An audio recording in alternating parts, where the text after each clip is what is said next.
Muito bem, amigos. Quem não esteve ontem aqui, levante o braço. Ok. Ontem nós fizemos um caminho procurando relacionar o trabalhador e o trabalho espírita, o centro espírita, a sociedade espírita, dentro da perspectiva do amor, do amai-vos e do instruí-vos proposto pelo Espírito Verdade. E fizemos isso procurando fazer o ponto e o contraponto. A causa na casa e o trabalhador que trabalha na casa. Procurando, portanto, analisar a dinâmica desses dois eixos fundamentais que serviram de reflexão na conta de ensinos dado pelos Espíritos a Kardec, amai-vos e instruí-vos, o primeiro e o segundo ensinamento, e como é que isso se estabelece dentro de cada um de nós, como trabalhadores, e como é que isso se estabelece dentro da sociedade espírita e, por extensão, do movimento espírita. Articulamos essa análise didática procurando separar aspectos fundamentais que representam nossas competências variadas de seres integrais que somos, e mostramos que essas habilidades elas estão mais ou menos presentes, algumas, menos outras, e elas estão postas de uma forma bem alinhada, ou então elas estão algo deformadas nas suas manifestações, atrapalhadas. E assim nós pudemos fazer isso, procurando trazer uma reflexão que pudesse, de alguma forma, nos ajudar a analisar como nós nos encontramos em relação a nós mesmos e como nós estamos integrados dentro da casa espírita e que perfil essa casa tem quando agrupa trabalhadores com diferentes habilidades e aptidões num trabalho de união, de unificação, que se estabelece a partir da articulação do amor, nessa proposta de vivência e de convivência, nesse âmbito de amorosidade proposto pelo Espiritismo. Nós fizemos esse caminho. Acho que a gente pode ver a outra lâmina só para dar uma repassada, só para não deixar os companheiros que fizeram esforço de vir hoje, apenas sem nos deter nela, só para mostrar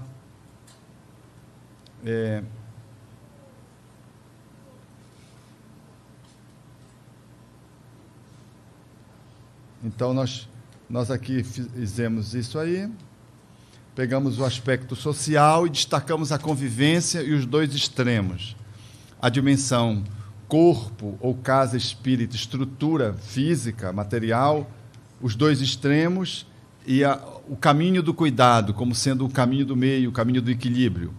O aspecto que envolve a atitude, colocamos os extremos e colocamos a ação como sendo fundamental para que o equilíbrio possa se estabelecer, tanto na casa quanto no trabalhador. Pegamos en passant as emoções e vimos que a necessidade que nós temos de trabalhar as nossas emoções, e vimos os dois extremos também que não são desejáveis. Vimos, por fim, o racional e o espiritual, onde destacamos o bom senso kardeciano como sendo indispensável para o bom funcionamento do trabalhador em relação a ele mesmo, e a casa espírita, enquanto ser coletivo, poder exercer essa habilidade de bom senso. E a dinâmica espiritual, para falar dos dois extremos bem postos hoje no mundo, na confrontação mundializada, onde perdura uma manifestação ateísta, uma cultura ateísta, muito embora se diga religiosa, e uma cultura fanatista posta nos homens-bombas, nas atividades que envolvem posturas radicalizantes, que envolvem os atentados, que envolve as inflexibilidades, não só na faixa de Gaza, mas também em outros campos das relações humanas ao longo do nosso planeta. E esse olhar de transcendência no contínuo da vida. Nós nunca saímos da vida, nem entramos na vida. Nós mergulhamos no corpo e saímos do corpo, mas a vida é um fenômeno eternal, não é um fenômeno terrenal. E vimos que tudo isso está numa perspectiva do ego. E, portanto, colocamos ali aquelas estruturas básicas e paramos aqui para poder fazer um mergulho. Então, vamos para outra. Essa é uma síntese em 5 minutos. Depois eu vou perguntar para se vocês entenderam. Os que faltaram. Eu gravei bem. O diálogo de Jesus com o doutor da lei, ele é emblemático, porque ele era um doutor da lei, um conhecedor das Escrituras, manuseava a Torá, os profetas, e, portanto, detinha o saber judaico. E Jesus se colocava dentro daquela cultura, se sobrepondo, ao ponto de ser considerado o Messias por alguns e ser contestado por outros. Mas o doutor da lei, muito embora não o reconhecesse, pelo menos na fala como Messias, reconhecia que ele era um mestre. E diz para ele, só alguém que está conectado com Deus pode fazer o que tu fazes. Ele dá um testemunho de que ele acompanhava aquele homem nas suas atitudes, no seu comportamento, nos seus ensinos, e reconhecia que ele estava vinculado a Deus. Não era um homem que fazia uma revolução social humana, pura e simplesmente. Não era alguém que estava vinculado à balbúrdia, não era um falso profeta. Ele era, no mínimo, um grande profeta, para que um doutor da lei o procurasse, fazendo esse reconhecimento da sua autoridade, e mais do que isso, porque havia questionamentos da estatura de Jesus em relação a ser ou não ser o Messias, ele o procura à noite, às escondidas, para não ser identificado, para não ficar numa posição de desconforto. Muito embora o faça à noite, às escondidas, ele declara para Jesus de que ele efetivamente era um grande homem, porque só aquele que estava conectado com Deus poderia estabelecer as obras que ele fazia. E o diálogo vai em torno das temáticas que envolveriam a felicidade na nossa linguagem atual, daquilo que a ciência psicológica talvez busque premiar no atendimento das pessoas que buscam as abordagens psicológicas, com o nome de plenitude, que numa linguagem evangélica é o reino dos céus, é a plenitude.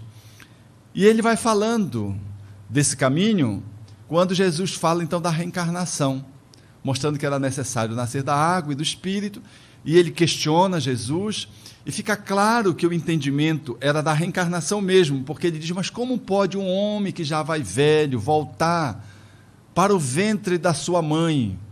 Como é que ele poderia fazer esse movimento? E Jesus diz para ele claramente, se eu te falo das coisas da terra e tu não me entendes, quanto mais se eu te falar das coisas que transcendem, das coisas espirituais, das coisas celestes. É importante considerar isso, porque a nossa ciência acadêmica, em meados do século XVI, ela começou um caminho de dissociação da teologia e foi se desprendendo, com razões de progresso, daquela manifestação da religião dogmática, aprisionante, que tudo colocava sob o cadinho da Bíblia e, de alguma forma, impedia o progresso, o desprendimento da ciência que haveria de se, aos poucos, ir compondo como um ramo do conhecimento humano, desse sistema amordaçado do conhecimento dogmático, religioso, no século XVI, ele começaria essa viagem. E como é natural, na relação com a religião, houvesse esse aprisionamento, a ciência ela se diferencia trazendo características antirreligiosas. Era, portanto, uma ciência sem Deus, uma ciência sem transcendência. Era uma ciência que daria ensejo ao estudo apenas dos aspectos materiais. E esse caminho que vai permeando a filosofia e a arte vai ficando no meio, geraram a fragmentação do ser humano necessária para que o progresso, a evolução se estabelecesse na Terra. Felizmente isso se deu, senão o progresso estaria ainda mais retardado, porque a forma como a religião impunha dogmaticamente verdades que não correspondiam às verdades das leis naturais, só poderiam comparecer ao cenário do mundo a partir dessa ruptura. É aí que vai surgindo uma percepção da realidade humana, seja no âmbito filosófico, seja no âmbito científico, de uma forma diferenciada da religião e trazendo o progresso para a humanidade. Mas é também natural que a ciência, nas suas diversas disciplinas, à medida que foram se estruturando com o tempo, elas pudessem falar da vida sem Deus, numa oposição clara à manifestação teológica, em função das sequelas, das dores que a religião tinha imposto ao ser humano ao longo de inúmeros séculos que a Idade Média conferiu. Uma religião que perseguiu em nome de Deus, que tudo enquadrava no seu estreito olhar dogmático, que gerou vítimas, que levava às fogueiras, que fazia, portanto, da perseguição um móvel para sustentar suas verdades. É natural, portanto, que essa fragmentação se estabelecesse. Então, quando o Espiritismo surge, ele surge no momento em que a ciência já tinha galgado o seu status, a filosofia estava muito bem diferenciada e a religião estava ainda sobre os ressentimentos daquele conhecimento que estava sendo colocado para o mundo e que o fazia de forma a ridicularizar a fé. Era, portanto, um momento em que o homem ficou esquartejado nas suas manifestações. O Espiritismo surgiria naquela oportunidade como uma ciência de consequências filosóficas e de aplicabilidade moral, trazendo, portanto, um comportamento que pudesse estar sustentado dentro dessa base científico-filosófica, mas restituindo ao homem a qualidade do vínculo com Deus, falando da fé, mas uma fé que era capaz de enfrentar a razão que a filosofia pudesse oferecer. Era uma doutrina que trazia os fatos, como diria Allan Kardec, o argumento sem réplica. O fato é o fato. Então, era uma doutrina que tinha essa grandiosidade, tinha esse formato monolítico de ciência, filosofia e religião artisticamente articulado. O Espiritismo, portanto, é uma doutrina com esse vigor. E apenas depois de 100 anos é que nós estamos percebendo que esse reencaminhamento para a união dos conhecimentos começa a se fazer timidamente, e mais de 150 anos depois que o Espiritismo surge, ainda consideramos uma academia que está muito vincada ainda, muito fixada ainda, muito conectada e dependente de uma visão materialista ateísta. É impressionante que os vários ramos das várias ciências, eles ainda se declarem, eles se posicionem de uma forma organicista, materialista, ateísta. E somente agora, no terceiro milênio, é que começam a surgir as pesquisas falando deste homem mais global, dessa necessidade de fazer o que o Espiritismo fez há 150 anos atrás, de reintegrar o homem que tinha sido esquartejado para que ele pudesse se libertar das amarras, das algemas do dogmatismo religioso. E só agora é que nós começamos a perceber timidamente um holismo, tentando resgatar esse homem integral de todos os tempos, mas que sofreu com as sanções que a religião estabeleceu e que ficou desconectado por conta da necessidade evolutiva do progresso da humanidade, quando os campos do conhecimento humano ficaram separados. O Espiritismo é essa admirável síntese cultural, que faz uma análise antropológica do homem, devolvendo-lhe a espiritualidade, falando-lhe, portanto, de que ele é um espírito conectado na carne, reencarnado, e traz essas leis que possibilitam nós, diante do fato, termos um entendimento filosófico e tirarmos um aprendizado para que a nossa vida no cotidiano, enquanto ação no mundo, ela possa ser mais feliz. Mas essa proposição, ela ainda está por acontecer nos vários ramos do conhecimento humano, nas várias disciplinas das diversas academias que hoje concentram o conhecimento humano, bem como nos campos das igrejas, dos santuários, que ainda falam de uma religiosidade e que olham para a matéria de uma forma pecaminosa, onde a matéria ainda é olhada com desdém, ainda é um obstáculo ao progresso do espírito.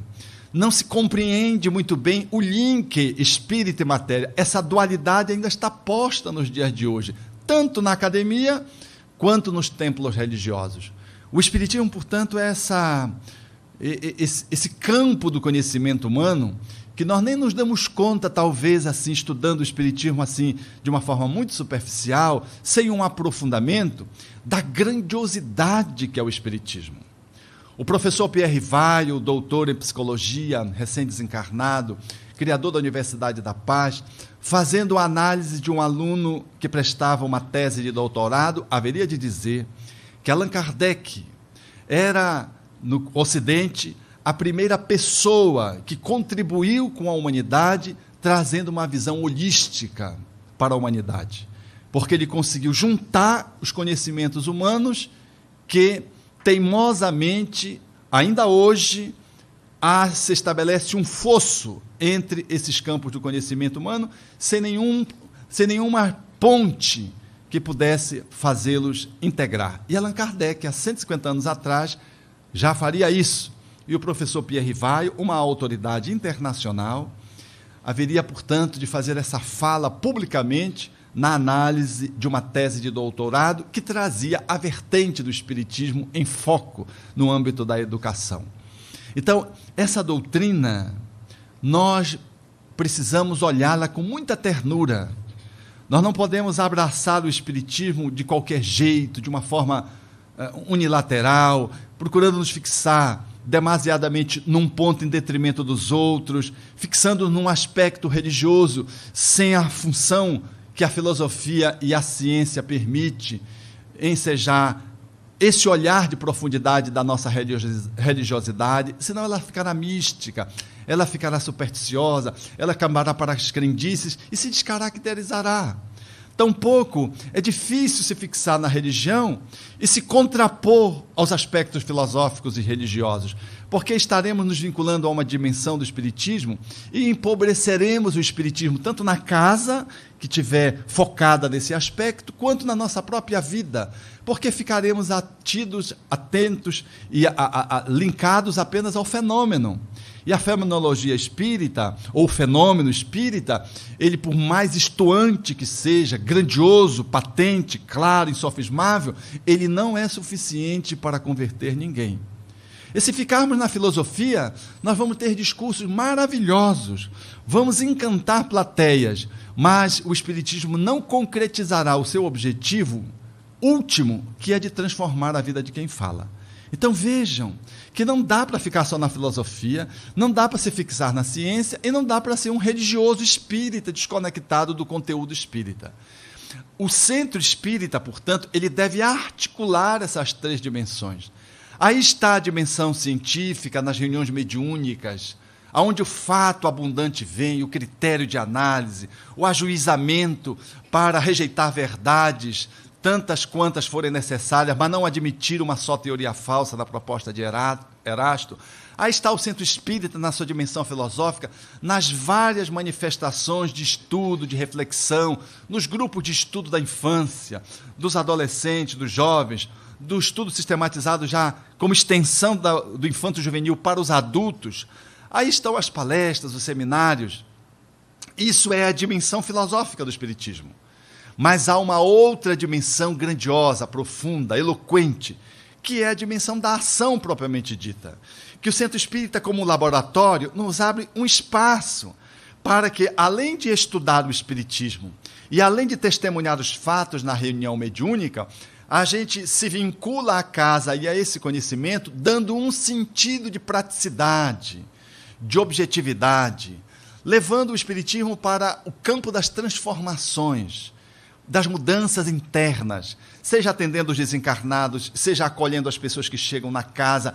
Então aí entra a dimensão da religiosidade, que é essa entrega através das diversas atividades doutrinárias, assistenciais ou culturais, que o Espiritismo pode embasar na sua estrutura científico-filosófica, dando oportunidade para que as pessoas possam ser melhores a cada dia. Esse é o formato da casa espírita. Essa deve ser a performance do espírita que se apropria dessa doutrina, ou que se aproxima desse conjunto de conhecimentos que faz esta grande síntese cultural. A habilidade do espiritismo ser grande não é porque ele venha tentar anular as sinagogas, os templos, as mesquitas, as academias, as praças de discussão artísticas, os palcos de apresentações culturais. Não, o Espiritismo não vem destruir os aspectos filosóficos, hoje posto dentro também das academias, não. O Espiritismo ele é grande porque ele sabe encontrar o seu lugar para fazer pontes, nexos. Em A Gênese, Kardec firma de uma forma belíssima, quando coloca que o Espiritismo ele se espraia sobre todos os ramos do conhecimento humano e vai relacionando os conhecimentos humanos. Então, a capacidade do Espiritismo ser grande é porque ele permite essa interlocução com os diversos campos do conhecimento humano, dando sustentação, portanto, às diversas religiosidades, às diversas manifestações ceitistas que se colocam no campo do mundo com seriedade, às diversas manifestações filosóficas, aos diversos campos do conhecimento das disciplinas científicas. Ele abre espaço para que esses campos do conhecimento humano possam se enriquecer.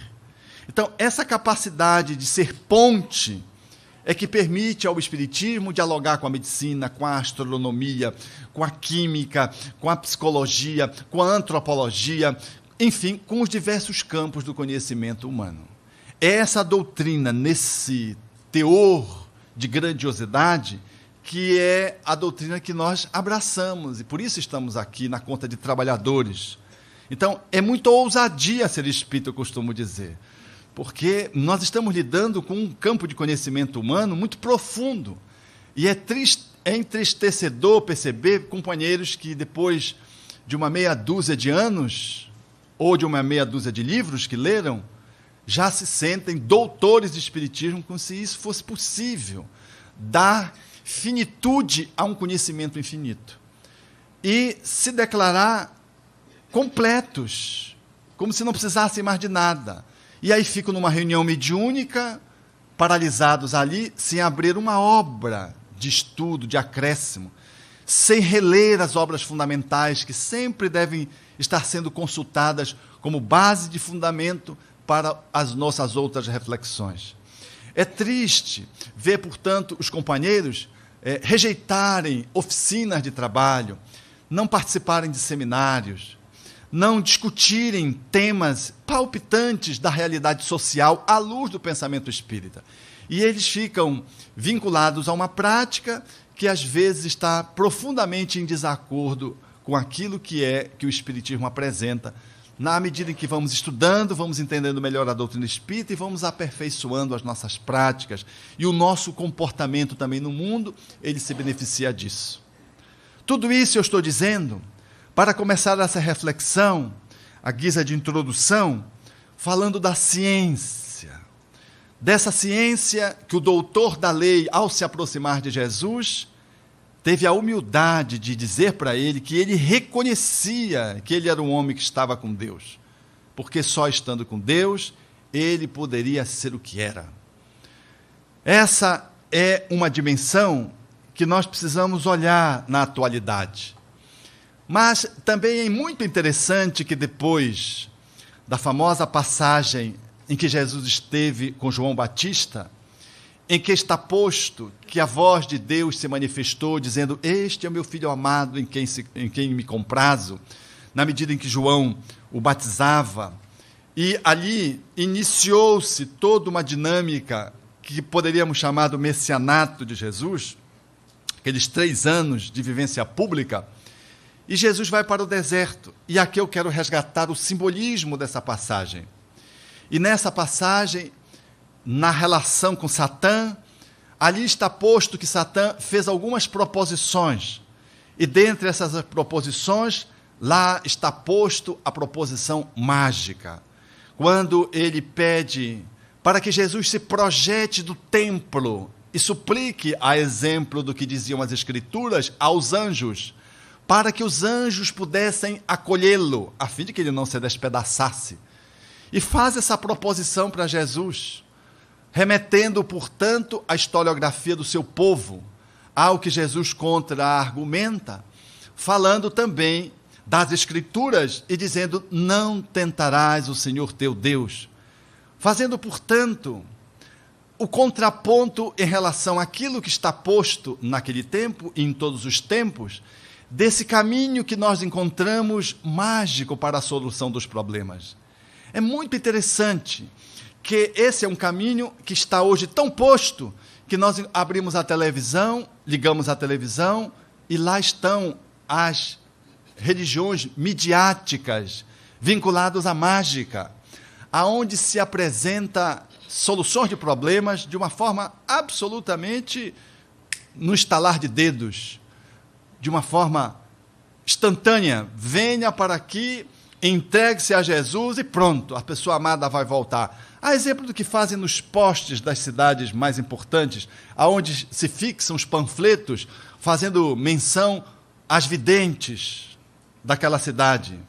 Venha consultar aí a fulana de tal, ela traz o seu amor já, não é amanhã, não é depois, não é com o tempo, já.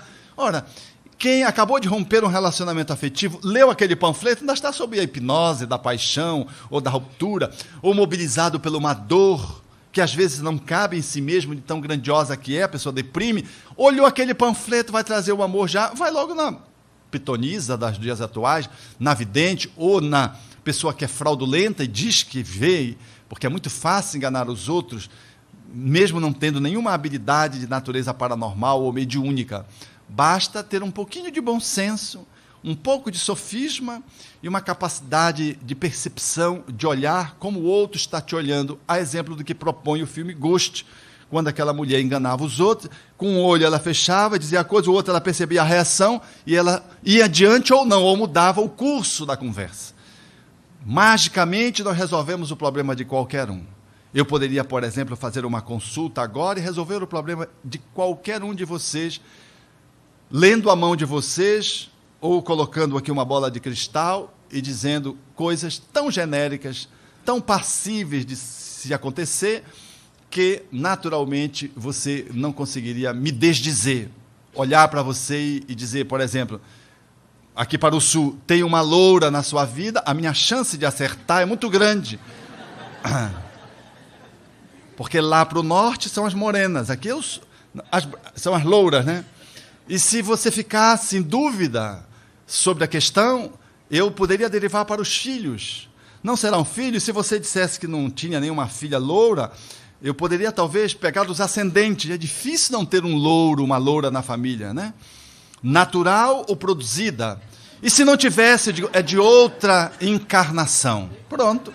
estava resolvida a questão. De qualquer forma, eu vou acertar. E se você não aceitar a reencarnação, eu digo, vai surgir. Eu disse, mas como? Eu sou casado com uma morena, e aí eu vou arrumar uma morte sagrada, bem posta, de tal modo que haverá uma viuvez para o futuro, quando uma provação talvez possa acontecer em sua vida, se você não conseguir esconjurá-la através da minha ajuda, e se isso acontecer, virá uma loura. Ora, se a pessoa quer se ver livre da mulher, diz, então não vou desconjurar coisa nenhuma, eu quero que ela vá já, que eu quero essa loura. Mas se ela amar muito, ela vai dizer, não, então desconjura. Então tudo bem, eu vou desconjurar. Mas ficou posto que a loura do futuro existia, quer dizer, não tem jeito. Eu vou enganar você mesmo, com um pouquinho de inteligência, não precisa ter muita inteligência não. E mesmo com os olhos fechados, dá para acertar tudo. Com os olhos abertos, ou um fechado e um aberto, os acertos são mais plausíveis, porque a percepção vai checando a fisionomia do outro. Há exemplo do que aconteceu com uma companheira, que terminou o relacionamento e foi no shopping center de Belém do Pará, onde estava uma vidente de plantão para resolver os problemas pela via da mágica. E ela chorosa, a vidente disse, eu estou vendo aqui na bola de cristal, que este é o homem da sua vida. E a moça logo ficou, e por certo, eu não sei se ela estava com os olhos abertos ou entreabertos, deve ter visto a reação. A mulher chorosa, tinha perdido o relacionamento, em se sentindo, portanto, incentivada por aquela afirmativa, logo deve ter dado sinais de que estava bem agradada com aquela informação. E aí ela continuou, este homem foi feito para você. Aí começou a dizer, este homem, a cada dia que passar, ele vai ser um homem melhor para você. Ele é o homem que vai fazer você feliz. Olha, a gente adora alguém que nos faça feliz, porque nos tira o compromisso de se fazer feliz, né? Porque é difícil ser feliz, ter a responsabilidade de ser feliz. Vindo uma responsabilidade mágica de fora e faz você feliz. A gente não vê isso, por exemplo, no campo do trabalho. A gente joga na Mega Sena porque a gente quer, magicamente, um dinheiro na nossa conta de acréscimo. Eu não quero ganhar o todo sozinho. Eu posso dividir com alguém 150 milhões de dólares ou de reais. É impressionante. Isso é um mecanismo mágico. Não é que isso não possa se dar. Mas as pessoas todas movidas pela mágica, elas vão e jogam. E elas jogam achando que Deus é burro, que vai dar o dinheiro na sua mão. Porque eu vi essa experiência em casa. Depois eu volto para a cena da mulher lá que interrompeu o relacionamento. Teve uma bolada aí numa super mega cena que era mais de 150 mil reais. Milhões. Era tanto dinheiro que eu não sei nem contar. E aí a minha enteada disse, tio, o senhor já jogou na Mega Sena alguma vez? Eu disse, nunca. Ele disse, me diga aí 3 números. Ele começou a copiar os números. Eu digo, mas para quê? Não, eu quero jogar isso. Então 10% para o Jardim das Oliveiras. Tudo é negocinho, 10%. Pela primeira vez eu joguei terceirizadamente, porque ela que jogou. E aí depois eu vi, ela entrou no quarto e começou a fazer as contas, o que é que ela ia fazer com o dinheiro. Mas eu notei que ela falava meio sério, eu comecei a ficar meio preocupado com ela, porque se Deus estivesse dormindo, talvez ela pudesse ganhar, ia ser um desastre. Aí entrou meu enteado, dizendo assim, aí eu comecei a fazer uma contra-argumentação, o enteado também tinha jogado, era uma bolada imensa, né? E ele pegou e disse, não, eu vou dar tudo para Deus. Eu olhei assim, bem, esse incorporou as avessas, vai dar tudo para Deus, eu nunca vi ninguém jogar numa loto, dando tudo para Deus. Eu vou dar metade para os pobres, que nem Lazaqueu, né? Mas dar tudo para Deus. Eu olhei para ele, e ele tem um comportamento assim um pouco restritivo com relação ao dinheiro. Ele dificilmente leva a mão ao bolso, e quando leva e tira, não abre. Ele é uma pessoa assim, eu achei estranho aquele comportamento. Será que o Espiritismo tinha feito esse milagre pela primeira vez com alguém? E fiquei avaliando. Eu disse, mas como tu vais dar todo o dinheiro para Deus? Eu vou dar. Eu vou ganhar esse dinheiro. Aí ele começou a mostrar as aplicações que ele ia fazer. Então vai gerar tanto, não sei por quanto, no primeiro mês, no segundo mês, eu começo a dar para Deus o dinheiro. Aí eu digo, quando tu tiver velhinho, tu vai dar os 150 milhões de reais para Deus. Né? Tu está pensando que Deus está dormindo e vai te fazer ganhar, caindo na tua lábia? Porque ele ia dar tudo para Deus, mas depois que ele fizesse todos os investimentos e as aplicações, usando os 150 milhões de reais, e ele ia dando das aplicações para Deus aos pedaços, ia dando. Veja que a gente não faz nada que não envolva o nosso egoísmo, né? Por mais generoso que a gente tem, primeiro é a gente, agora deixa eu dar um pouquinho para Deus, que está sobrando aqui. Ele achou que com essa argumentação, por certo, mágica, Deus haveria de atendê-lo. Eu logo vi que eles não iam ganhar de modo algum. Mas é assim que a gente faz. A gente joga, porque a gente quer magicamente receber. E diz assim, não, eu vou dar para o centro espírita, ou eu vou dar 10%. Tem gente que só dá 10%, é o dízimo. Eu vou dar 10% para o centro espírita. Tem outros que já jogam a vida inteira, nunca conseguiram ser premiados. Aí já pôs 50%, e assim vai. Mas dá todo o dinheiro, como o meu enteado, só em Belém do Pará mesmo. Mas desse jeito, dá dos rendimentos. E a moça voltou para casa feliz, porque ela sabia que o seu amor ia voltar. E, de fato, ele voltou. E ela disse, sabe bem, eu sabia que você ia voltar. Mas como você sabia? Disse, não, porque você é o homem da minha vida, eu vou ser feliz. Eu tive informações seguras de que você vai melhorar dia após dia, e o nosso relacionamento será crescente para melhor a cada dia. Ele disse, mas como você tem tanta certeza, com tanta convicção, você está falando? Ele disse, não, é porque eu fui ao shopping e consultei aquela vidente lá da bola de cristal. E ele disse, o que é que ela disse? Aí ela colocou, aí disse, engraçado, eu também fui lá. Ela disse, foi? E ela, nessa expectativa mágica de que as soluções são assim, ficou esperando. E o que é que ela disse? Ela disse, eu cheguei lá, disse que tinha terminado um relacionamento, que tinha sido muito difícil, mas tinha conseguido, e ela disse que eu pulei uma fogueira, de que você não era de nada para mim, eu tinha escapado de uma cilada emocional, afetiva, e de que a minha mulher, eu haveria de encontrar, que não era você. A mesma vidente. Eu acho que ela mudou lá a bola, e a bola eu acho que se equivocou, mistificou. Então, é assim que se dá. Eu digo o que o outro quer ouvir. É assim que os obsessores, nas reuniões mediúnicas, magicamente, eles nos tratam quando querem ludibriar a nossa frágil análise doutrinária. Eles começam a dizer, você tem uma missão. Ora, quem é que não tem uma missão? Todo mundo reencarna com uma missão. Missão maior, menor, mas todo mundo tem uma missão. A gente não reencarna de nada, a gente reencarna sempre com objetivos. Mas uma missão não significa ser Chico Xavier. Mas o nosso ego logo se infla, e ele começa percebendo isso, e ele começa logo a insuflar a tua vaidade, falando de uma missão na medida que tu vas aceitando e vai ampliando. E à medida que tu vas acolhendo, vão surgindo as revelações bombásticas, quase sempre mágicas, que quando você se dá conta, você perdeu a base de sustentação. Você já não é mais você. Você é a imagem que aquele espírito projetou para você, portanto, idealizada, de um ser que não é você, uma imagem fascinada, e você entra por um descaminho, o caminho da fascinação anímica e mediúnica, no processo da obsessão, perdendo contato com a sua realidade. São as soluções mágicas. Hoje em dia, estão presentes essas posições dentro da nossa cultura e precisamos estar muito atentos.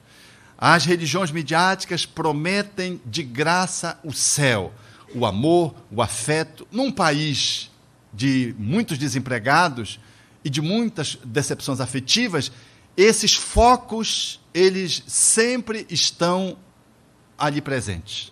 Naturalmente que para fazer um processo de sensibilização da percepção dos 5 sentidos, estabelece-se algumas fraudes, onde algumas curas, mediante dinheiro, artisticamente são encenadas para sensibilizar os telespectadores. Quantos paralíticos levantam das cadeiras de roda, jogando as muletas? Eu já tive a oportunidade de ver e de presenciar no interior do Pará esse fenômeno se estabelecer.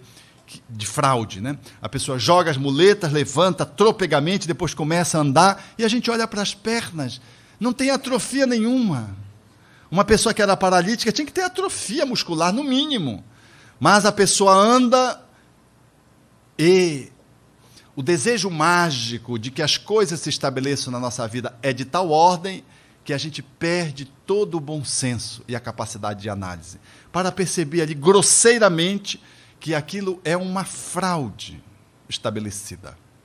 Então, com esses ingredientes, o mundo ainda apresenta uma forma de cultura que vai ao encontro do menor esforço, as mudanças mágicas. Ainda não faz muito tempo, eu vivi essa experiência dentro de casa com a companheira que nos auxilia nos trabalhos domésticos. Quando surgiu aquelas campanhas de denúncia acerca das evasão de divisas de uma dessas religiões midiáticas, e denunciava-se os protagonistas que estavam articulados em rede, num crime muito bem organizado, e a Justiça de São Paulo agenciava, então, os expedientes jurídicos, enquadrando aquelas pessoas e chamando, portanto, na direção do tribunal. E eu tive a oportunidade de acompanhar o noticiário, ler, e comentando em casa, a nossa companheira que trabalha conosco disse que pertencia àquela igreja. E aí eu fiquei curioso. Eu digo, e aí, a questão era econômica dos noticiários. Você dá alguma coisa para a igreja? Ela disse, eu dou 50%. Gente, quando ela disse isso, quase que eu tenho um infarto. Veio uma indignação dentro de mim. Eu disse, mas como você dá 50%, Ana? Ela chama-se Ana. Como é que você dá 50%, Ana? O que essa igreja fez por você? Não fez ainda nada, mas eles dizem lá que Deus vai dar em dobro. Ele faz o mágico e pega o nosso egoísmo. Porque a gente não dá para Deus, a gente investe. Não é verdade? Porque vai dar em dobro. Ele pega a nossa ambição. Pegou a ambição da Ana, coitadinha, que é limitada, e já pegou 50%. Eu disse, mas Ana, 50%? O que essa igreja fez por você? Ainda nada, mas vai vir, o Senhor vai devolver em dobro. Presta algum auxílio à comunidade? Não. As tuas filhas já se beneficiaram em alguma circunstância? Não tinha se beneficiado nada. Eu digo, Ana, pelo amor de Deus. Essas pessoas é que estão sendo denunciadas da tua igreja. Eles estão pegando o teu dinheiro. Aí eu fiz uma mini conferência espírita para tentar demovê-la. Não contente, no dia seguinte, eu convidei a assistir um jornal de meio-dia que tinha uma matéria que estava saindo todos os dias sobre o assunto. Fiz ela sentar e disse, vamos olhar essa matéria aí que vai surgir, vai falar da tua igreja. Aí voltou a matéria, colocava ainda no organograma os criminosos e tudo encadeado, disse, pois está aí, os teus 50% estão indo para lá. Eu olhei para ela e disse, Ana, Deus não tem nenhuma outra forma de atender as tuas filhas gêmeas, que ela tem 2 filhas gêmeas, a não ser o teu trabalho. Se você tira o dinheiro do teu trabalho e dá para a igreja, falta para tuas filhas. E Deus não tem um outro jeito de atender as tuas filhas, a não ser através de você, que é a mãe. Ela disse, eu acho, doutor, eu digo, eu acho. Mude de igreja. Gente, 2 semanas depois, ela veio e me deu uma excelente notícia. Tinha entrado para a Assembleia de Deus. E eu disse, quanto dá? O dízimo, 10%. Graças a Deus, uma economia de 40%. No orçamento familiar, isso é caridade. Melhorou. Passado um semestre, Ana tinha mudado, já estava ficando promíscua, já estava mudando de igreja toda semana praticamente, agora cada semestre, mudou de igreja, estou indo na catedral. E quanto dá lá? Só dá se quiser. Graças a Deus, Ana. Ela está indo na direção do centro espírita, não chegou ainda, mas está indo. Vejam que evolução fantástica. É o conhecimento mágico, sedutor. Pega o menor esforço, pega a nossa ambição, o dobro, nosso Senhor vai trazer o amor de volta já já, e você não precisa fazer nenhum esforço, você que empurrou o amor para longe, agora quer ele de volta. Vai tirar o seu filho da droga, você não precisa fazer nada, basta entregar para o Senhor. Olha, se a gente tem alguém para quem a gente vai depositar todas as nossas dores, que ele vai resolver, olha que legal isso, né? Porque aí a gente não precisa fazer mais nenhum esforço. E isso bate profundamente na nossa estrutura egóica frágil, que não quer fazer movimentos de transformação, e a gente se sente logo seduzido pelo poder mágico. Mas às vezes não é o poder mágico, às vezes é o poder que estabelece-se na perspectiva do âmbito político. É essa manifestação que envolve o exercício do poder sobre o outro, do gerenciamento de cargos e encargos, que diz isso muito respeito às nossas instituições espíritas. Quando Satã vai e diz: se tu te prostrares aos meus pés, eu te darei todas as nações, e tu vais imperar, dominar, chefiar, governar, dirigir todas as nações. Essa é a proposição de Satanás, fazendo menção histórica ao que Jesus propõe: ouviste o que foi dito, só a Deus adorarás, repudiando, portanto, a proposta satânica. Ainda estamos nesses dias em que a política é esse instrumento no qual nós depositamos todas as nossas esperanças. Dá-me, assim, uma tristeza quando eu vejo a escalada para a presidência da República e vejo algumas pessoas achando que, se fulano ou cicrano ou beltrana assumirem a presidência da República, o país vai resolver todos os seus problemas. O exercício do poder político como uma forma de solução dos problemas humanos, que se coloca dentro dessa vertente de promessas, de palanque, dos programas de governo, e nós às vezes fazemos alianças de uma forma crédula e chegamos às vezes a fazer alguma transigência no campo pessoal e, pior, fazemos às vezes no campo de natureza, no campo de natureza doutrinária, quando abrimos espaço para que uma instituição espírita faça links com o poder temporal, na expectativa de se aliar a uma grande mudança, porque o candidato tal, o partido tal, e entramos por um descaminho.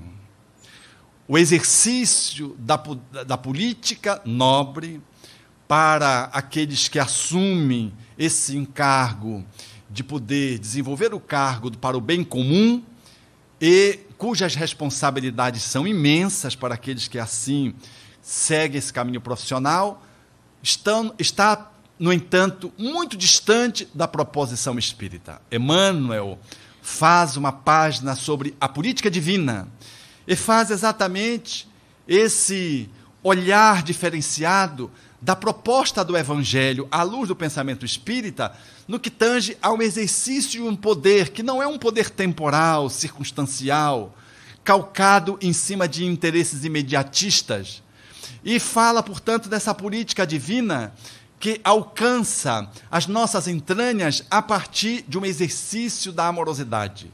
Porque o poder, para ter poder, ele precisa ter pureza.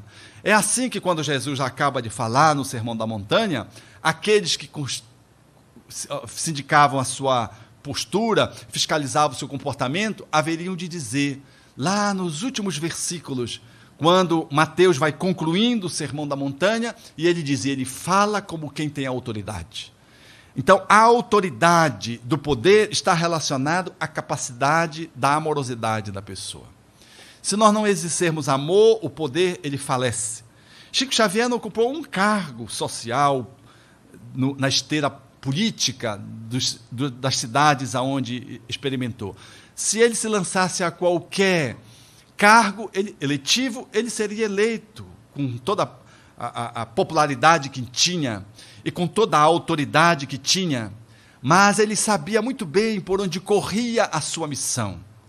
E, de modo algum, fez um caminho pelo âmbito da política que se presta àqueles que trazem essa vocação e essa missão de sacrifício de ser um bom político. Uma das profissões mais difíceis na atualidade é o exercício da política. Em função dos processos de corrupção, em função de que você não pode fazer crescimento sem que você faça concessões que às vezes são abusivas e que ferem profundamente a sua ética pessoal.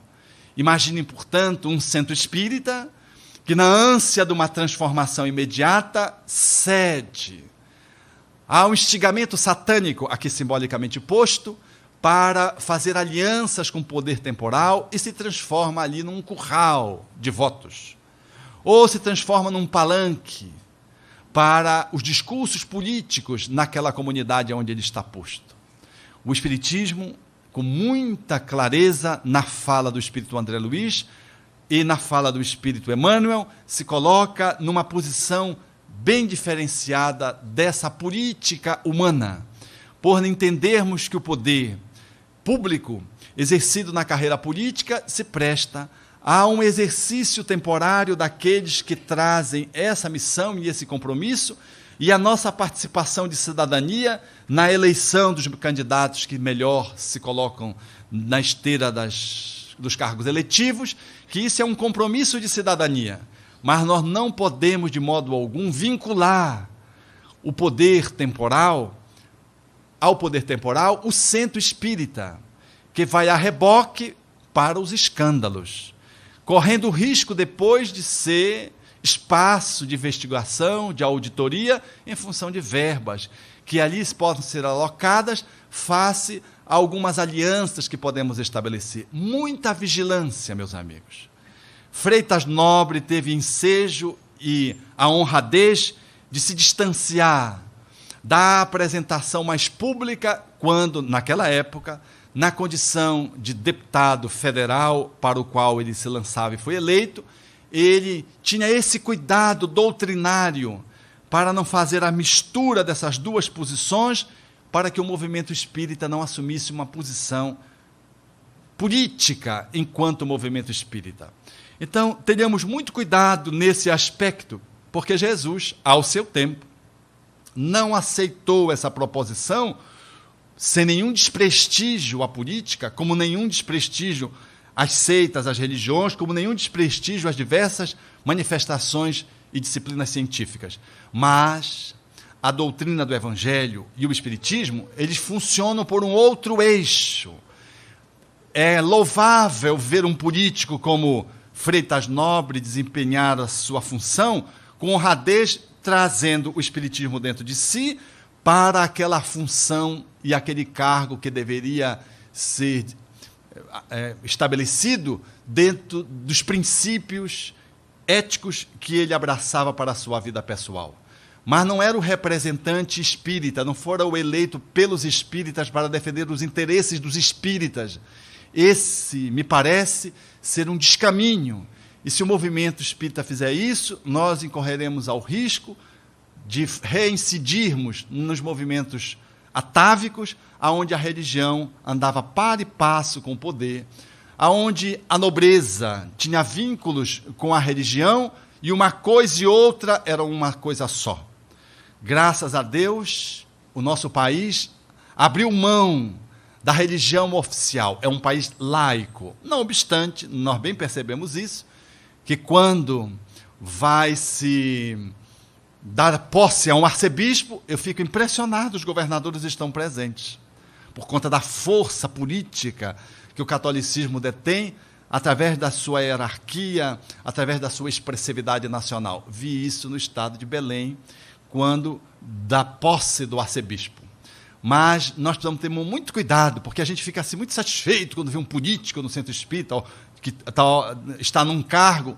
Eu fico assim sempre cá com os meus botões, preocupado com isso, porque é como se fosse alguém que fosse fazer a diferença. É apenas um político, meus amigos. Por mais nobre que a pessoa possa ser, nós não podemos estar misturando porque é o prefeito, porque é o deputado, porque é o senador. Nós não podemos, de modo algum, dar credenciais de prevalência numa mesa porque a pessoa é um político. Nem tampouco nos sentir demasiadamente honrados porque temos um político. Porque aí a gente vai abrir mão do nosso foco. O nosso foco não é a aliança política temporal. Isso faz sentido para vocês? Vocês têm esses problemas aqui no Sul? Acho que o movimento espírita tem caminhado com muita beleza nesse sentido, né? Nós não temos esse tipo de...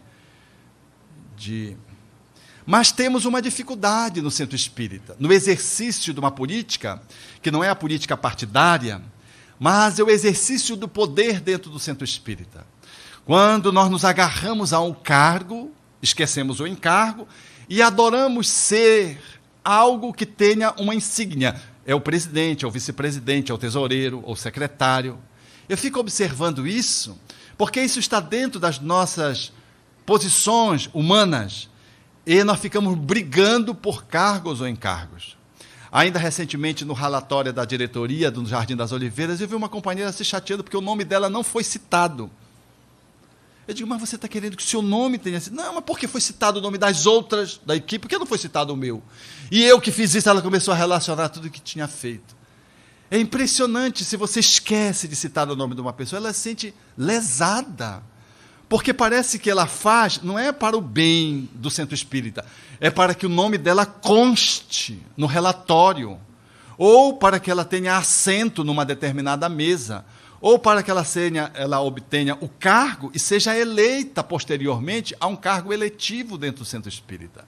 O exercício de uma dinâmica política não partidária dentro do centro espírita, ela existe e existe sim. Quando, por exemplo, e isso é farto no movimento espírita enquanto problema, quando há as eleições, aí formam as chapas. E aí a minha chapa, a outra chapa, aí começam o exercício de ir fazer campanha. E aí a gente vai coletando votos ou seduzindo as pessoas para votarem em si. Eu fico impressionado com isso, porque nós, numa medida menor, imitamos os políticos. E, pior do que isso, é que depois da eleição alguém ganha. E os que perdem ficam chateados com quem não votou, fazem corpo mole, às vezes chegam ao absurdo de fazer um contramovimento dentro do centro para que aquela gestão não avance, e algumas vezes saem do centro espírita porque perderam. É uma das dificuldades notórias de que a gente ainda não conseguiu dar um salto de qualidade, além do ego, para podermos fazer o nosso movimento de evangelização. Nós criamos uma estratégia em algumas instituições em Belém, é um número satisfatório, que faz isso. Nós não criamos chapas, porque é impressionante como chapa dá problema. Nós colocamos os cargos e os sócios que têm direito a votarem e serem votados, eles podem indicar alguém, e esse alguém que indicado pode aceitar, concorrer ou não. E você, portanto, para o mesmo cargo, pode indicar mais de uma pessoa. Fugimos à possibilidade de compormos a chapa e, portanto, fugimos daquela guerra que se estabelece meses para caçar votos. E depois de meses para que a casa volte a funcionar serenamente, após uma das chapas terem perdido e as pessoas ficarem chateadas. Então, para o cargo de diretor administrativo do Jardim das Oliveiras, eu indico fulano de tal, e o outro pode indicar cicrano, se houver mais de uma indicação. A diretoria da casa traz alguns nomes à guisa de sugestão e põe lá, e os sócios ficam à vontade para indicar outros nomes. E depois se vota, cargo a cargo, as pessoas que estão postas para aquele cargo. Temos funcionado nesse sistema de votação, algumas casas que são muito importantes no movimento espírita dentro do nosso estado, e temos tido a grata satisfação de perceber que diminuiu muito aquela brigalhada de chapas que cria facções dentro do centro espírita. Parece que nós não temos ainda humildade suficiente para podermos reconhecer que nós não somos aqueles que estamos melhores postos para gerir a casa administrativamente. ou o grupo não está maduro para eleger a chapa que você acha que é a melhor, supondo que ela seja a melhor. O grupo não está maduro e elege aquela chapa que ele acha mais conveniente. Nós não temos essa hombridade de poder trabalhar na causa, experimentando uma atuação na casa, abrindo mão do nosso personalismo. Nós queremos valer a nossa dor de ter perdido uma votação enquanto chapa. Então, isso é um problema que nós enfrentamos no movimento espírita. Assim como há aqueles em centros espíritas menores que funcionam assim. Tem aquela pessoa que gere o centro e ninguém quer participar, e ninguém quer, porque todo é o centro espírita modelo cabeça-pescoço. Não tem reunião de estudo sistematizado, é uma reunião que tem reuniões à moda de culto. E um grupo espírita lá funcionava nesse estilo lá. E o companheiro, a cada eleição, não tinha ninguém que queria compor. E ele era guindado a presidente. Até que um dia ele pegou, segundo o estatuto rezava, não apresentava-se nenhuma outra chapa. Ele pegou, compôs 2 chapas e se tirou das 2 enquanto presidência. E, naturalmente, implicou numa votação e uma das chapas ganhou. E ele ficou de fora. Foi um desastre para o centro espírita. Então, isso é uma outra recomendação que eu gostaria de propor à guisa de reflexão. Não é a pessoa que está fazendo uma gestão que não possa ser reeleita, porque às vezes é muito saudável se ela está fazendo isso. Uma boa gestão. E a gente às vezes quer abrir mão por abrir mão. Não é abrir mão por abrir mão. A gestão está sendo boa, há pessoas que possam fazer melhor, se não podem. Então, uma eleição que reeleja alguém para o cargo eletivo nas diversas posições é perfeitamente admissível e saudável. Naturalmente que o Estatuto procura dar maior dinamicidade à casa, dando um tempo de reeleição para que se não cristalize uma gestão que, por melhor que seja, ela traz o perfil daqueles que gerenciam na conta de gestores. Então, uma mudança, pelo menos das posições dentro da diretoria, é também saudável. Mas não podemos ficar na posição oposta de brigando porque eu quero ser presidente. Eu vou trabalhando o ano inteiro para ser presidente. Eu não estou trabalhando para Jesus. Eu não estou trabalhando para o centro espírita, em prol da causa que se manifesta na casa. Eu estou preparando para poder atender os meus desejos egóicos. É um desejo de poder que bem lembra alguns lances da política partidária. Mas Satã foi a última proposição. Sabendo que Jesus estava naquele jejum demorado, disse, fazendo menção também à história do seu povo, a necessidade que ele teria de poder transformar naquela circunstância as pedras em pães e matar a sua fome. Algo que Jesus contrapropõe. Nem só de pão vive o homem. Há na nossa terra uma ciência econômica pródiga. Mas temos aproximadamente mais de 1,5 bilhão de pessoas, a 2, que experimentam as agruras da fome. É impressionante olhar agora como estava podendo contabilizar a renda per capita da Holanda, tanto quanto da Alemanha, que perfaz, dentro da estrutura posta nos nossos dias, de 25 mil reais, traduzindo de euro para reais, por pessoa, para cada holandês e para cada alemão. Mas de Gana, o país que está numa posição muito aquém, muito num continente que está sempre a reboque da economia mundial, esse valor, ele se distancia e a quantidade de recursos por pessoa no país de Gana, na África, a renda per capita, ela não alcança o nosso salário mínimo. Dá um pouco menos de 300 reais por pessoa e por mês para que a pessoa sobreviva. Essa é a desigualdade que está posta. E ali estamos falando de renda per capita, porque em Gana tem aqueles que gananciosos ganham muito. E a miséria está posta ali. Como há um apartheid econômico também na Holanda, também na Alemanha, que é o país mais rico do continente europeu e que sustenta a moeda, o euro, na atualidade, bancando de uma certa forma ali o blackout que se estabeleceu na Grécia e na ameaça que se estabelece nos países pobres. Lá os alemães agora retardaram mais o tempo de aposentadoria e começou a surgir uma crise interna entre os alemães porque eles estão tendo que trabalhar para sustentar os gregos. E aí começa a surgir o problema do egoísmo, porque quem deveria fazer isso conjuntamente eram os gregos. Mas a aposentadoria grega foi lá para os alemães, que agora têm que trabalhar mais 5 anos para se aposentarem, a fim de equilibrar o euro dentro do continente europeu. É assim que nós vamos olhando e nos reportamos ao Evangelho quando Allan Kardec insere uma página belíssima dizendo que quando as nações se relacionarem como as províncias de um mesmo império, o excesso de um atenderá à escassez de outro, e todos poderão dispor do necessário. Demonstrando, diz ainda lá na página, que a terra é pródiga e há de propor e de produzir recursos para atender todos os seus filhos.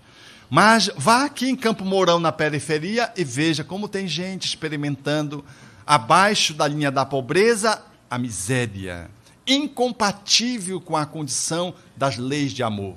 A diferença das classes sociais, como bem disseram os espíritos a Allan Kardec, quando indagou dos espíritos, na questão lá 805 e subsequente, quando vai tratando da desigualdade social, eles perguntam, é lei de Deus a desigualdade social ou do homem? Os espíritos diziam, do homem, não é de Deus. Fazendo claro, quando os homens puderem ser regidos por a lei de amor, justiça e caridade, numa sociedade regida nessa perspectiva, ninguém haverá de morrer de fome. Essa organização social, na perspectiva do cristianismo, impede que possamos experimentar a escassez. Mas qual cidade, de qual país não tem miséria? Eu tive a oportunidade de, visitando os Estados Unidos, ver os guetos, aonde havia miséria, na economia número 1 do mundo. E as pessoas experimentando miséria. Naturalmente, que não é na mesma extensão que tem no nosso país, que é a 8ª economia do mundo. E quanta miséria tem no nosso país. O pão, na fala proposta por Jesus, na perspectiva da sugestão de Satanás, pode se transformar numa pedra, atirado ao outro. Ou quantos pães nós damos nas nossas atividades sociais que representam verdadeiros ácidos, porque são dados com ostentação, são dados com empáfia. Os pobres ficam do lado, os trabalhadores espíritas ficam do outro. Os pobres fazem linha indiana e os trabalhadores ficam aqui em grupo e requisitam paciência para os necessitados, que às vezes estão inquietos. Meus irmãos, tenham paciência. A fome não tira férias. Mas os trabalhadores que estão ali estão bem alimentados, tomaram um bom café da manhã, almoçaram, jantaram. E isso todos os dias que antecedem. Mas ali na fila há algumas pessoas miseráveis que não conseguem fazer uma refeição completa, às vezes há alguns dias. Experimentam aqui e acolá, como acontece na Amazônia, a farinha com água e açúcar. E ficam vivendo nessa experiência de sobrevivência. Quantas pessoas aguardam aquele lanche que é um único que ela vai experimentar naquele dia. Outro dia vivemos uma experiência no nosso grupo. O garoto começou a sentir mal, encaminharam para o grupo de passe, a companheira foi aplicar passe nele, o garoto não melhorava, aí ela aplicou um outro passe, porque é assim, né, que a gente vai fazendo, até a pessoa ficar boa. Aplicou um outro passe, o garoto não melhorou, aí ela começou a orar. Aí um espírito apareceu para ela e disse, nós já fizemos o que tinha que fazer. Agora é bom dar comida para essa criança. E ela ficou assim, disse para a companheira, para ver se não era um mistificador, porque, né? A companheira coordenadora foi conversar com a criança. A criança, que tinha chegado meio-dia e pouco, não tinha almoçado, não tinha tomado café da manhã e não tinha jantado no dia anterior. Estava próximo de fazer 24 horas com fome. Era comida, não era passe. A criança, portanto, estava com hipoglicemia, estava meio... Me dá uma banana aí para eu comer um bife, um arroz, um feijão, que eu nem preciso de passe. Passe livre, se me der alimentação. A partir daí, a instituição estabeleceu como critério o direito a uma refeição a todo adulto, criança ou adolescente que viesse para uma atividade na instituição no período da tarde. Se ela quiser, ela tem direito a uma refeição. Não é caridade, é direito. Atender a necessidade fundamental daquele ser humano que, enquanto cidadão, precisa viver, tal como está posto na questão 880 do Livro dos Espíritos. Então, esse caminho do pão, que vai atender a necessidade do outro, ele precisa também assumir de tal modo, no exercício da caridade, que o benfeitor fica como beneficiado, como diz o Espírito Carita, para que a nossa doação, ela não seja uma ação ácida na direção do outro, e desqualifique, desprestigie, humilhe o outro. Então, uma instituição espírita que vai olhando a socialização dos recursos econômicos, que vai pegando os aspectos dos bens materiais para serem socializados, nós fazemos as refeições juntos, sentamos junto à mesa para tomar a sopa junto com os outros. Nós não vamos só servir a sopa para os outros, nós, os beneficiadores, e os outros que são os beneficiados, nós, os caridosos, e o outro que é o próximo, através do qual eu me conecto com Deus, transformando em ponte. E às vezes eu transformo em ponte mesmo, porque eu piso em cima para poder chegar escatologicamente no céu. Não é essa a nossa proposta. A nossa proposta é de uma convivência fraterna, sentar ao lado, porque no espaço de convivência social, eu diminuo a humilhação do outro quando eu tomo a sopa junto com o outro, pego o café da manhã junto com o outro, faço aquela refeição naquele prato de alumínio que não quebra, ou de plástico que não se danifica, ali junto com ele com uma colher só. E a gente vai com a colher, não, mas eu não como de colher. Come sim, na instituição vai comer, para ser solidário junto com o outro, e senta ali ao lado do outro. E, a exemplo da dama dos infortúnios ocultos que Kardec propõe, nós vamos assumir essa posição. Ali no diálogo está se estabelecendo também a socialização do conhecimento espírita. Quando eu sento, já é o exemplo do exercício de amor, de solidariedade. E o diálogo, porque o espiritismo não se faz só do púlpito, diz Allan Kardec em um livro dos Espíritos, se faz da simples conversação. O estudo espírita se faz na simples conversação. E na assistência social nós trocamos, porque ela traz a violência que sofreu em casa, um vizinho que foi assassinado, o outro que se engasgou e se enforcou na semana passada, e o assunto corre. E à medida que o assunto vai correndo, você é chamado a opinar, a socializar o seu conhecimento, e você vai construindo na argamassa da convivência amorosa reflexões extremamente saudáveis. Ali vai o pão e vai a luz ao mesmo tempo. Nem só de pão vive o homem, diria Jesus a Satã.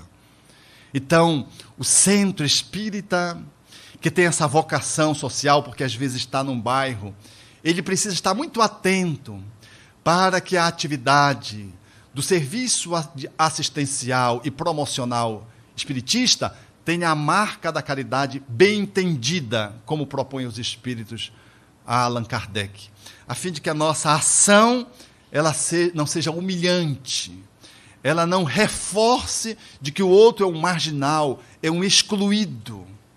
E essa atitude, esse comportamento com que nós exercemos o trabalho da socialização dos bens, nós operamos também a comunicação da luz que trazemos. Outro dia eu estava atendendo uma criança, e eu perguntei para a mãe, botando no computador a ficha, e preciso da data do nascimento, conforme a exigência do computador. E eu perguntei, quando foi que ela nasceu? E a mãe ficou assim, assim, assim. Era naquele dia que a criança tinha nascido. A Raimundinha. Quer dizer, Raimunda disse, Raimundina não, Mundica. Ela gostava só de chamar de Mundica. Mundica, me corrigiu. Quando ela nasceu, aí a pessoa que estava com ela na conta de mãe disse assim, pensou, disse, é hoje. Uma criança que faz aniversário, ela passa de ano. Ela não comemora. O aniversário precisa ser celebrado. Você relembra a reencarnação. Comemora aquele corpo que você recebeu como bênção maior. Mas é tão achatado pela miséria as pessoas na periferia que elas não se dão conta de que os filhos fazem aniversários. Os nomes são importantes. É Jones, William, Washington. É só nome assim. Aí eu pergunto, mas como é escrito? Com W ou com V? Pode ser. Não, mas pode ser como? Porque a avó, quando traz, não sabe como é escrito o nome. E aí são as coisas mais esquisitas os nomes. Não tem um João mais, nem uma Maria. Porque com a comunicação de massa, mediante a televisão, os filmes, a comunidade hoje tem lá, de qualquer modo, uma televisão. E os nomes estranhos, eles escolhem estrangeiros para colocar no nome dos seus filhos. Mas é só o nome de estrangeiro. O resto, tudo continua na miséria. Porque se fosse o nome e tivesse também trazido junto com o nome a condição social dos países onde esses nomes são importados, tudo bem, mas não é só o nome. Então é o William e o Jones, mas que você não sabe quando ele faz aniversário. Então o centro espírita, ele precisa ter esse toque. Outro dia eu vi atendendo uma criança, parecia um marginal. Ele tinha 10 anos, 12 anos, mas apresentava-se assim como se fosse um adulto num corpo. Agora o corpinho era um corpo de 8. A mãe chegou, ele com aquelas posições, tipo de criança que está na rua e que já ganhou aquele estereótipo para sobreviver de uma pessoa madura, e eu fui ouvindo a história daquela criança. Confesso que quando eu a vi, eu fiquei vendo nela um marginal, porque ele tinha o estereótipo do marginal. Uma criança descalça, mal vestida, a mãe trazendo, e começou a trazer a história da criança. E a criança, com o senho fechado, amarrada, aborrecida, eu chamei-a pelo nome. E no centro espírita temos que estar muito cuidado para chamar pelo nome, salvo quando a criança tem um cognome pelo qual ela gosta de ser identificada, mas nós precisamos tratar pelo nome, assim como as entidades espíritas que atuam na rua devem procurar resgatar a identidade da criança ou do jovem que está na rua, não chamá-la pelo apelido, resgatar para a identidade, porque eles estão perdendo a sua identidade para serem amorfos. Aí se transformam em pivetes, homens de rua, trombadinhas, porque perderam a condição de serem seres humanos, até do nome. Eu chamei ele pelo nome, chamei perto de mim, ele disse, eu quero ganhar um abraço de você, eu quero lhe dar um abraço.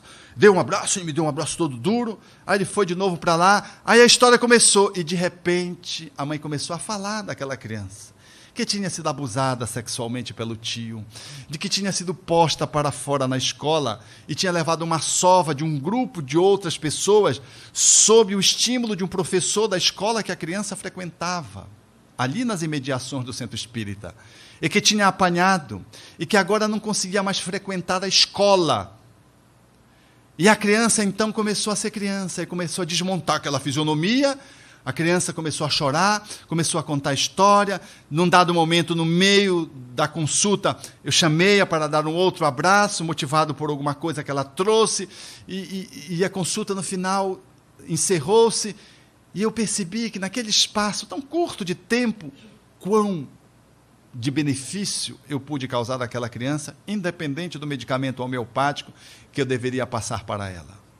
A instituição espírita, a coordenadora da área de educação, foi à escola, e quando foi à escola, disse, eu vim à escola, nós estamos acompanhando essa criança, deu o nome, o pessoal se assustou.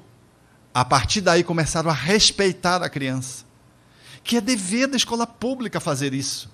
Mas só puderam fazer um movimento de inclusão da criança, já marginalizada naquela idade, naquele bairro de marginais, quando a instituição se fez presente através da coordenadora pedagógica, que foi lá, estamos acompanhando fulano de tal, e marcou presença. Aí mudou o discurso da escola, que tinha estereotipadamente olhado para aquela criança e colocá-la marginal, mais marginal do que as crianças são socialmente ali naquele bairro.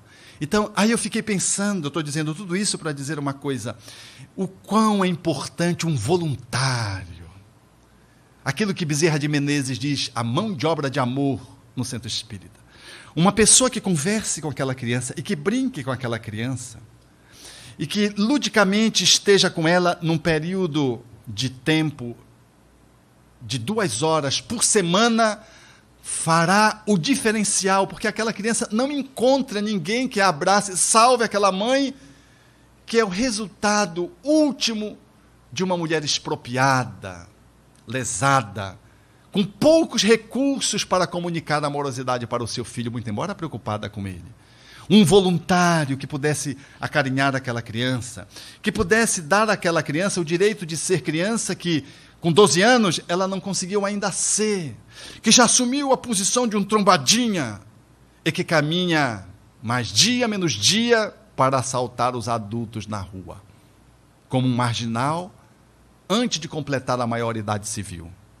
O centro espírita, com um voluntário, ele é capaz de, dando apenas o seu tempo, a sua atenção, como diz o espírito a Allan Kardec, fazendo menção a essa atitude de socialização para aqueles que são exclusos socioeconomicamente falando.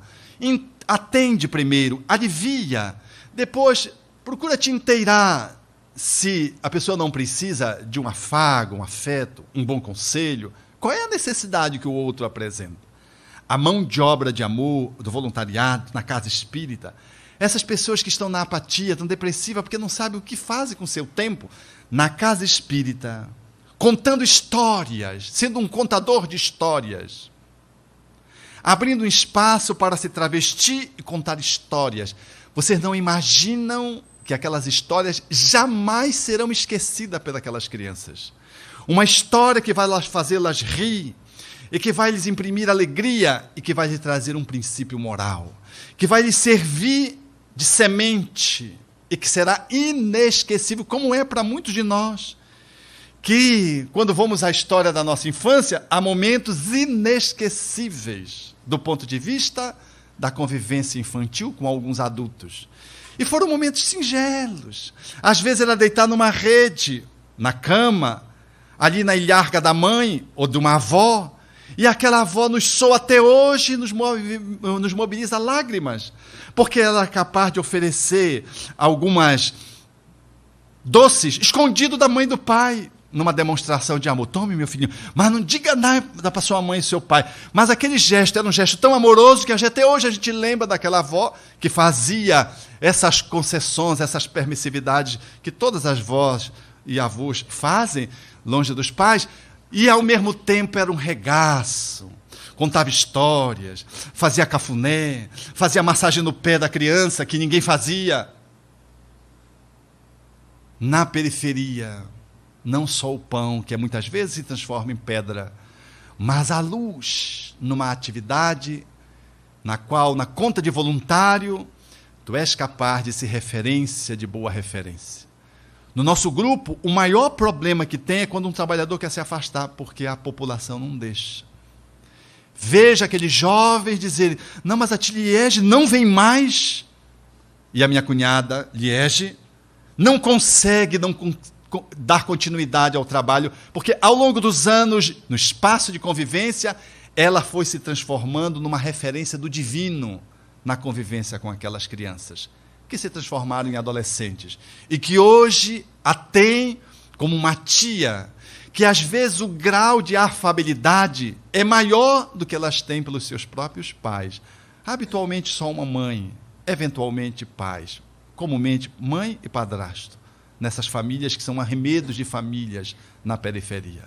É um voluntário. O que é que a Liege fez? Apenas uma vez por semana, dava algumas horas do seu tempo livre, aplicado na socialização da luz e do pão para aqueles que estão marginalizados sociais. Então, nós temos aí, portanto, essa proposição de desenvolvimento do nosso campo do amai-vos e do instruí-vos na casa espírita, através de uma inserção pelas vias da atividade social, assumindo a posição de um voluntário.